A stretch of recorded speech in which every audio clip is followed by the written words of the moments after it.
கதிரு ஹோட்டல்ல வேலை பார்த்துக்கிட்டு இருக்கப்ப தனம் ஞாபகமாவே இருக்காரு.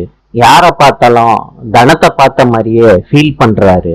கதிரு தன்னை மறந்து கவிதை எழுத ஆரம்பிக்கிறாரு. கதிரோட ஃப்ரெண்டு இத பார்த்துட்டு என்ன தம்பி எழுதுறீங்கன்னு கேக்குறாங்க. அதுக்கு கதிரு சொல்றாரு, கவிதை எழுதுறேன். கதிரோட ஃப்ரெண்டு கேக்குறாரு, காதல் எல்லாத்தையும் இந்த பேப்பர்ல கவிதையா எழுதுறீங்களா? ஒரு லெட்டரை மாச கணக்குல எழுதிக்கிட்டு இருக்காத மாப்பிள்ள. கதிரு சொல்றாரு, இந்த லெட்டரை கொடுத்து எப்படி காதல கன்ஃபார்ம் பண்றேன்னு பாரு. சொல்லிட்டு ஹோட்டலை விட்டு கிளம்புறாரு. தனத்துக்கிட்ட காதல் கடுதாசிய கொடுக்க முயற்சி பண்றாரு. கூப்பிட்டு பாக்குறாரு. தனம் கண்டுக்காம அவங்க ஃப்ரெண்டு கூட பேசிட்டு போயிடுறாங்க. கதிரு அந்த லெட்டரை வச்சுக்கிட்டு சிரிச்சுக்கிட்டே இருக்காரு. வேற வழி இல்லாம தனத்தோட ஆட்டோல அந்த லெட்டரை வைக்கிறாரு.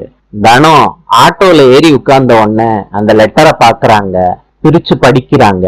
கதிரோட லெட்டரை படிச்ச உடனே தனம் அவங்க மனசுக்குள்ளேயே சிரிச்சுக்கிறாங்க. நாளை சந்திப்போம்.